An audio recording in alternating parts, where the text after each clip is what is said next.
Hey everyone, it's Costa, and I just want to go over quickly the different kettlebell versions that are out there, give you an idea from the best ones to the worst ones, so you can make an informed decision when picking a kettlebell. These will last you for life, so I mean if you're going to be using these for the next 20, 30, 40 years of your life, possibly more, you'll want to make sure that you're picking the right kettlebell that you'll be able to use for that time and you won't end up regretting it. So we'll start off from this little selection here. We'll start off with the worst possible choice, and that's this one right here.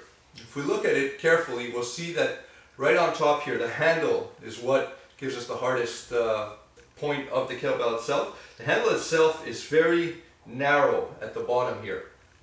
What that does is, as you're holding the kettlebell, although it's not a disaster, it's still a lot harder with this quick curvature here. It's a lot harder for you to get a good grip on the kettlebell. Oftentimes you'll want a good grip on the corner of the handle itself, and here you won't be able to get that good grip. Plus the handle, because it's so narrow, you can see here it's really grinding up against my knuckles. So as it's moving and you're manipulating the kettlebell in the air, the handle itself will be rubbing against your knuckles, your hand, putting you in uncomfortable positions.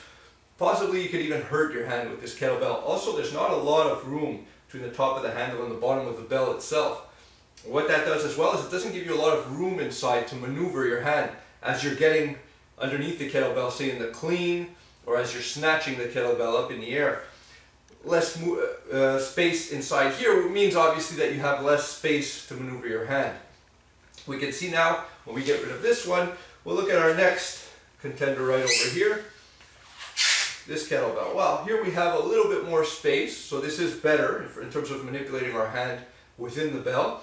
As well, the curvature here is not as narrow as it was on the last one, so less narrow curvature here means we have more comfort when we're manipulating the bell, going into the clean, bringing the kettlebell into the clean position.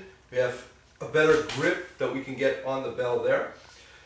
From this one here, one little thing I'll just point out as well, one drawback to this one is that it is very flat on the edge. There's a large area that's very flat, and that creates a ridge here. That ridge, when you have the kettlebell up, say in a clean position, that ridge is pressing against your forearm, which is somewhat uncomfortable as well. Now we'll move into these ones here. These are pro grade sport kettlebells. This one here is Valery Fedorenko kettlebell with the WKC AKC. Great kettlebell. These ones are highly recommended. You can see the handle here. You have a lot of room to maneuver in here. You have also the curvature on the side, which isn't as extreme as the previous two models. So what happens here is this is a lot easier to get a grip on here in the corner. It feels great. It's curved at the edge, so it doesn't put a lot of basically a narrow point there that angles into your forearm. So this is very comfortable in this position.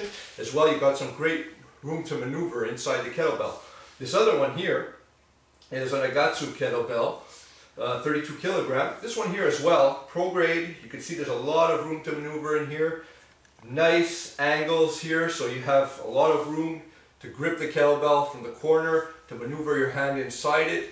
And as well, it's relatively curved here at the end, even here where you see they have their actual emblem.